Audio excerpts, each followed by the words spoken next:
নমস্কার বন্ধুরা, গপ্পগাথায় তোমাদের সকলকে জানাই সুস্বাগতম।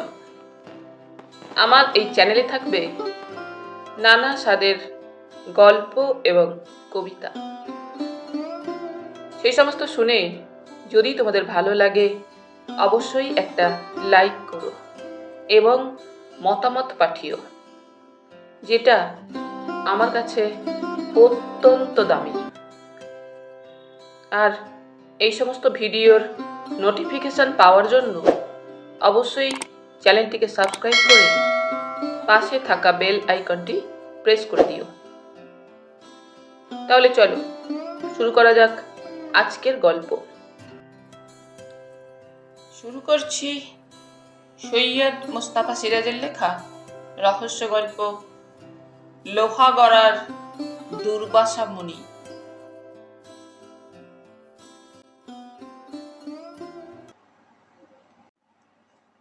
এপ্রিলের এক রবিবারের সকালে কর্নেল নীলাদ্রি সরকারের ফ্ল্যাটে গিয়ে দেখি আবহাওয়া বেজায় গুরুগম্ভীর।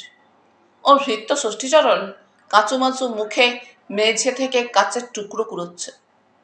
কর্নেলের মুখে বিরক্তি ও চাপা রাগ থমথম করছে। আমি ঢুকলেও 2 মিনিট কথা বললেন না তখন আমার একটু রাগ হলো। ঘুরে দরজার দিকে পা বাড়ালো। সেই সময় কর্নেল গলার ভেতর গম গম করে বললেন, জয়ন্ত, আমার এই সর্বনাশ দেখেও তুমি চলে যাচ্ছ? আশ্চর্য আশ্চর্য। আজ দেখছি পৃথিবী শুদ্ধ আমার শত্রু হয়ে উঠেছে। অগত্যা ফিরে এসে সোফায় বসলুম।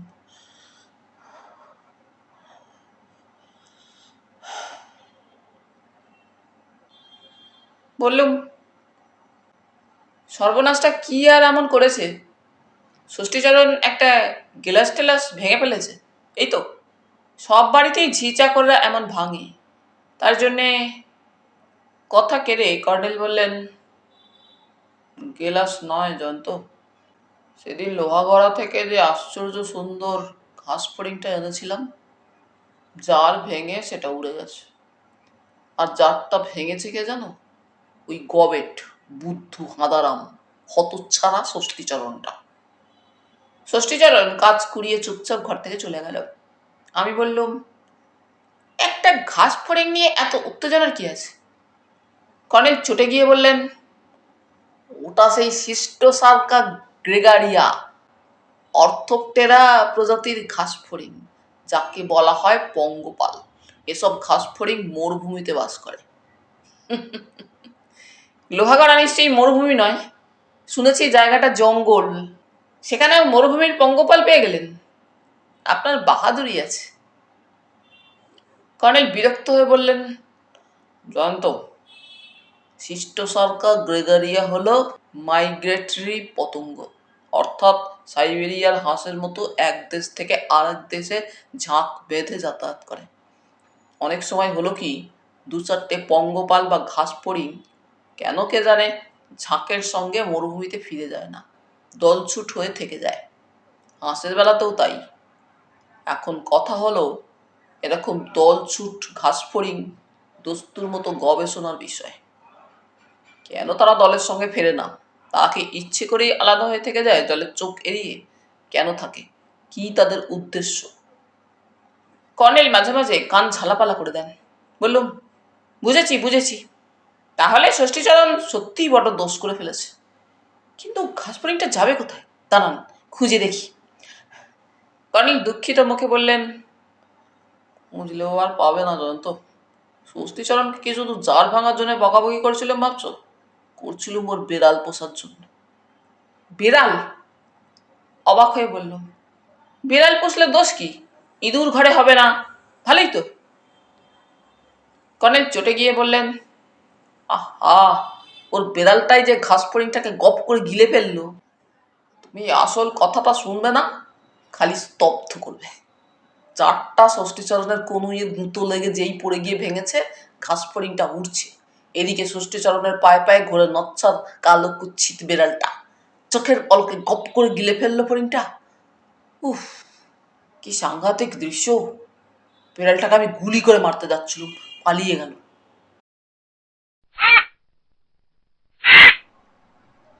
জানালা দিয়ে পাশেই একটা প্রকাণ্ড নিম গাছ দেখা যায়। সেই গাছে কাকের চেঁচামেচি শুনে উঁকি মেরে দেখলুম কালো একটা বেড়াল নিম গাছের ডালে কুঁকড়ে বসে আছে এবং কাকগুলো মহা খাপ্পা হয়ে তাকে তাড়ানোর চেষ্টা করছে। পঙ্গপাল ফড়িং খেয়ে কি বিড়ালটা বদহজম হয়েছে যে কাকদের সঙ্গে লড়াই করতে গেছে? বললুম, কর্নেল কর্নেল, ওই দেখুন নচ্ছার খুনি ওখানে বসে আছে। কর্নেল হন্তদন্ত হয়ে উঠে এসে দেখতে দেখতে বললেন, রিভলভারের রেঞ্জের বাইরে। ঠিক আছে, দেখি কতক্ষণ পালিয়ে বেড়ায়। আমার ইদানিং বড্ড অবাক লাগে এই কর্নেল বুড়োর আচরণ। একসময় মানুষ খুন বা রহস্যময় চুরি ডাকাতি নিয়ে মাথা ঘামাতেন। পুলিশ এবং কেন্দ্রীয় তদন্ত ব্যুরোর অফিসাররা গন্ডগোলে পড়লেই তার সাহায্য চাইতে ছুটে আসতেন। এখনো আদর করে কর্নেলকে ওরা বলেন বুড়ো ঘুঘু। ওর এই ফ্ল্যাটটার নাম দেওয়া হয়েছিল বুড়ো ঘুঘুর বাসা। সেই ঘুঘু অর্থাৎ গোয়েন্দা প্রবর এখন প্রকৃতিবিদ হয়ে উঠেছেন দিনে দিনে। দেশ বিদেশের প্রকৃতি বিষয়ক পত্রিকায় পাখি, প্রজাপতি, ফড়িং কিংবা অর্কিড, ক্যাকটাস ইত্যাদি নিয়ে প্রবন্ধ লিখতে শুরু করেছেন। মানুষের দিক থেকে মুখ ফিরিয়ে প্রকৃতি টকৃতি নিয়ে মাথা ঘামানোর কারণ কি? এ কি বার্ধক্যজনিত বৈরাগ্যেরই রকম ফের? অথচ জানি এখনো গায়ে অসুরের শক্তি। পাহাড় বন জঙ্গল চষে বেড়ানোর সময় আমার মতো যুবকও ওর সঙ্গে হাঁটতে হাঁপিয়ে উঠি। কিছুক্ষণ পর কফি খেতে খেতে বললুম,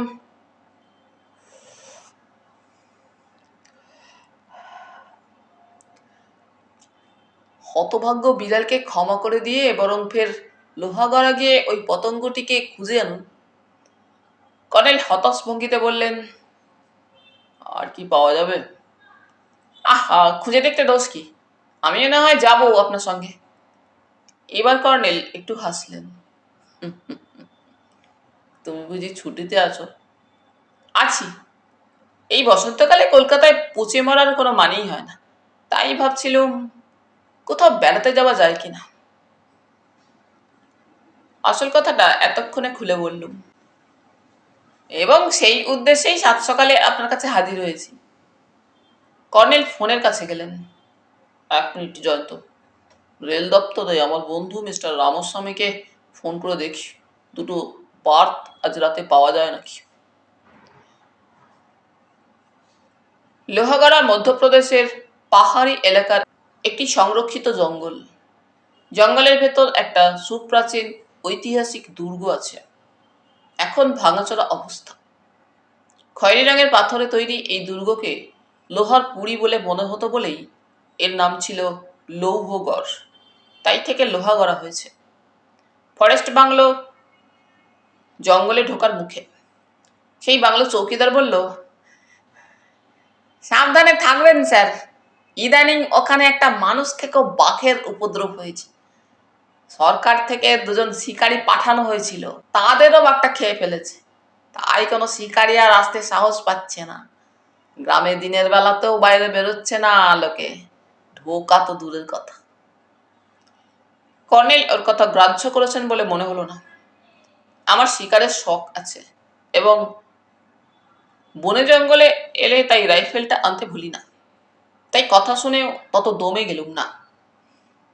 কর্নেল একটা ছোট্ট জাল, বাইনোকুলার আর ক্যামেরা নিয়ে বেরোলেন। আমি রাইফেলটায় গুলি ভরে সঙ্গে নিলুম। তারপর পায়ে হেঁটে বেরিয়ে পড়লুম লোহাগড়া দুর্গের দিকে। পাহাড়ি ঢালের নিচে একটা নদী আছে। নদী পেরিয়ে যেতেই অবাক হয়ে দেখি এক সাধু হনহন করে এগিয়ে আসছে। আমাদের সামনে এসে সে চোখ কটমটিয়ে হিন্দিতে বলল, কোথায় যাচ্ছ তোমরা? মরার সাধ যদি না থাকে আর এক পাও এগিয়েও না। আমার বাহনকে ছেড়ে দিয়েছি, তোমাদের মুন্ডু কর মুড়িয়ে খাবে। ওই শোনো। সঙ্গে সঙ্গে জঙ্গলের ভেতর কোথাও বাঘের গর্জন শুরু হলো, পরপর 2বার। কর্নেল সাধুকে তীক্ষ্ণ দৃষ্টিতে দেখছিলেন। আমি রাইফেলটা শক্ত করে ধরলুম। কর্নেল একটু হেসে বললেন, সাধুজি, আপনার বাহনকে দয়া করে একটু সামলে রাখুন। আমরা লোহাগড়ায় গিয়ে মাত্র 2টো ঘাস ফড়িং ধরব। দয়া করে তার অনুমতি দিন। আর যদি অনুমতি না দেন আমরা বিনা অনুমতিতেই দুর্গে যাব। কর্নেল তামাশা করছেন কিনা বুঝতে পারলাম না। সাধু তার কথায় প্রচন্ড খেপে গেল কেন কে জানে। তিরিং বিরিং করে কতকটা নাচের ভঙ্গিতে লাফালাফি করে বলল, অভিশাপ দেওয়া বলে দিচ্ছি, সাবধান। আমি কে জানো? ঋষি দুর্বাসা। কর্নেল বললেন, দুর্বাসার বাহন মানুষ খেকো বাঘ, এমন কথা তো শুনিনি সাধুজি। সাধু লম্ফঝম্প করে বলল, আমার তামাশা করা হচ্ছে আমার সঙ্গে, রসো দেখাচ্ছে মজা।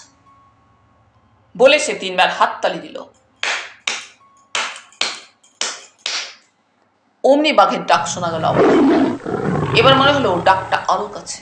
তারপর আন্দাজ 50 গজ তফাতে একটা ঝোপের ভেতর আবছা ডোরা কাটা প্রাণীটাকে নড়াচড়া করতে দেখতে পেলুম। আমি গুলি করতে যাচ্ছি, কর্নেল বাধা দিয়ে বললেন, আহা, করো কি জয়ন্ত, ঋষি দুর্বাসার বাহনকে মেরে কাজ নেই, চলো আমরা যেখানে যাচ্ছি সেখানে যাই। সাধু দাঁত কর্মর করে বলল, প্রাণে মারা পড়বে বলে দিচ্ছি। কর্নেল গ্রাহ্য করলেন না।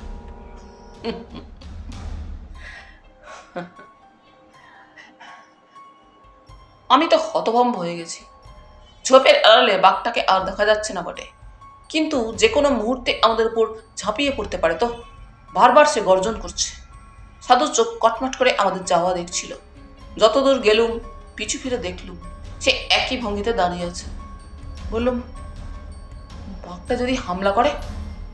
জয়ন্ত, বাঘটা হামলা করবে না, তুই নিশ্চিন্তে চলো। অবাক হয়ে বললুম, কি বলছেন? মানুষ খেকো বাঘ বড় ভয়ঙ্কর প্রাণী। আমার ধারণা তার চেয়ে সাংঘাতিক প্রাণী ওই সাধু। বলেই আমার হাত ধরে হ্যাঁচকা টান মেরে পাশের ঝোপে ঢুকে পড়লেন। তারপর গুঁড়ি মেরে হাঁটতে শুরু করলেন। দেখা দেখি আমিও সেই ভঙ্গিতে ওকে অনুসরণ করলুম।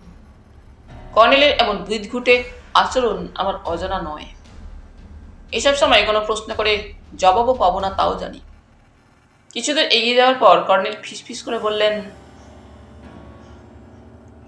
ওই দেখো জয়ন্ত, বাঘটা এখনো দাঁড়িয়ে আছে সেইখানে। আমি রাইফেল বাগিয়ে ধরতেই ফের বাধা দিলেন। তারপর গুঁড়ি মেরে দৌড়ে গেলেন। বাঘটাকে দেখতে পাচ্ছিলুম, ঝোপের ভেতর দাঁড়িয়ে উল্টো দিকে তাকিয়ে আছে। অথচ আশ্চর্য, বাঘের কান খুব প্রখর, মৃদুতম শব্দ বা নড়াচড়া টের পাওয়ার অসাধারণ ক্ষমতা আছে বাঘের। বিশেষ করে এটা যদি সত্যি মানুষ খেকো বাঘ হয়, তাহলে এখনো ঘুরে দেখে আমাদের আক্রমণ করছে না কেন? এরপর কর্নেল যা করলেন দেখে আমার আক্কেল গুরুম হয়ে গেল। কাছে গিয়ে বাঘটার কান ধরে মাথায় 2 চাটি মারলেন। বাঘটা একটুও নড়ল না। কাছে গিয়ে সব বুঝতে পারলাম, এটা আদতে বাঘের চামড়া পরানো একটা খড়ের বাঘ। কিন্তু তারপর আরেক কাণ্ড করলেন কর্নেল। ঝোপের ওপর একটা ঝাঁকড়া গাছ রয়েছে। গাছের দিকে মুখ তুলে চাপা গলায় কাকে বললেন, ওয়ে, এবার সুরসুর করে নেমে এসো তো। পালানোর চেষ্টা করো না, গুলি খেয়ে প্রাণটা যাবে। গাছের ডাল থেকে কৌপিন পরা কম বয়সী আরেক সাধু ছুপ করে লাফিয়ে পড়ল। কর্নেল তার জটা ধরে ফেললেন। জটা উপড়ে এলো। নেড়া মাথা নিয়ে নকল সাধু গুলতির বেগে পালিয়ে গেল, ঝোপঝাড় ভেঙে।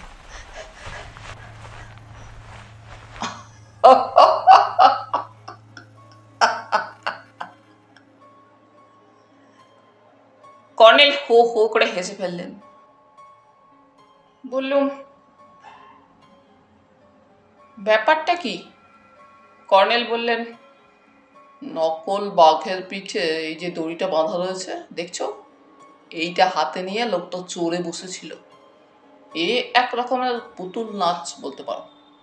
তুমি গুলি করলেও এ বাঘকে আর খুঁজে পেতে না। কিন্তু কেন? আমাদের জঙ্গলে ঢুকতে দেওয়ার ইচ্ছে নয় দুর্বাসা মুনির। কেন তাই বলুন না? সেটা বোঝা যাচ্ছে না। কর্নেল টুপি খুলে ডাকে হাত বলিয়ে যেন মগজকে চাঙ্গা করতে থাকলেন। তারপর সাদা দাড়ি থেকে একটা পোকা বের করে পোকাটা পরখ করে দেখে ফেলে দিলেন। বললুম, কিন্তু বাঘের গর্জন?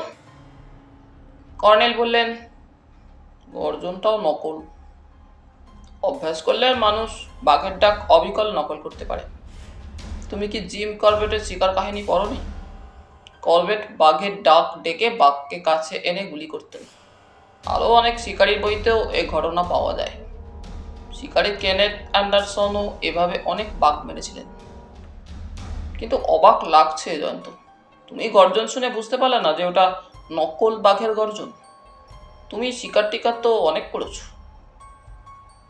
একটু হেসে বললুম, তাই বলে কি কখনো বাঘ শিকার করেছি? বড়জোর পাখি কিংবা দু একটা খরগোশ। অবশ্য একবার একটা সম্বর মেরেছিলাম ওড়িশার জঙ্গলে। কর্নেল বললেন, যাকে চলো আমরা দুর্গের ওখানে যাই।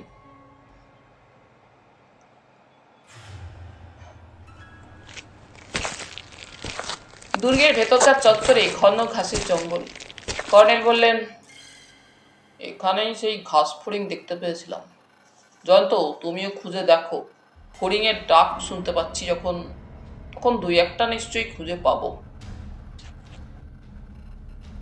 যে ফড়িং ধরি দেখে কর্নেল বলেন, নয়, সিস্টোসার্কা গ্রেগারিয়া এত সবুজ নয়, ধূসর রং, আরো মোটা।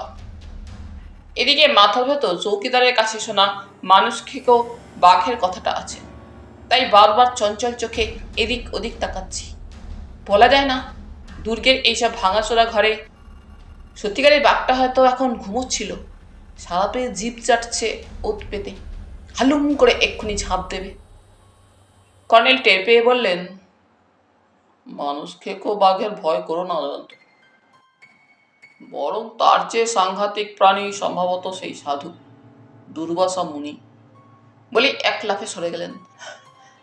আঁতকে উঠে দেখলুম সাঁই করে একটা তীর এসে কর্নেল যেখানে হাঁটু দুমড়ে ঘাসে বসেছিলেন সেখানে বিঁধে গেল। কর্নেল একটা পাথরের আড়ালে সরে গেছেন, আমিও ভেবাচাকা খেয়ে আর একটা পাথরের আড়ালে লুকিয়েছি। সোঁ সোঁ করে কয়েকটা তীর এসে বিঁধে গেল এপাশে ওপাশে। তারপর দৃষ্টি গেল বাঁ দিকে একটা ভাঙা ঘরের দেওয়ালের উপরে। একটা লোক তীর ধনুক নিয়ে দেওয়ালের ওপর গুঁড়ি মেরে বসে আছে। আরে, এ তো দেখছি ফরেস্ট বাংলোর সেই চৌকিদার। আমি হতবাক হয়ে তাকিয়ে রইলুম কয়েক মিনিট, তারপর মরিয়া হয়ে উঠলুম।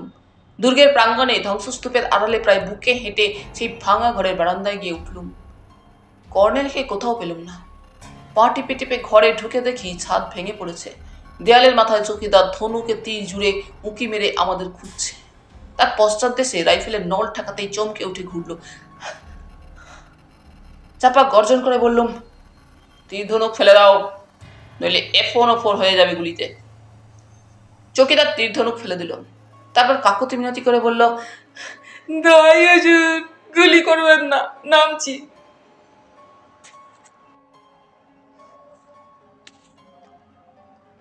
সে নেমে এলো। তার পিঠে রাইফেলের নল ঠেকিয়ে ডাকলুম, কর্নেল, কর্নেল, বদমাসটাকে ধরেছি। ওদিকের ঘর থেকে কর্নেলের সাড়া এলো, এখানে নিয়ে এসো ওকে। চত্বর পেরিয়ে গিয়ে দেখি বারান্দায় সেই সাধুর সামনে রিভলভার হাতে কর্নেল দাঁড়িয়ে আছেন।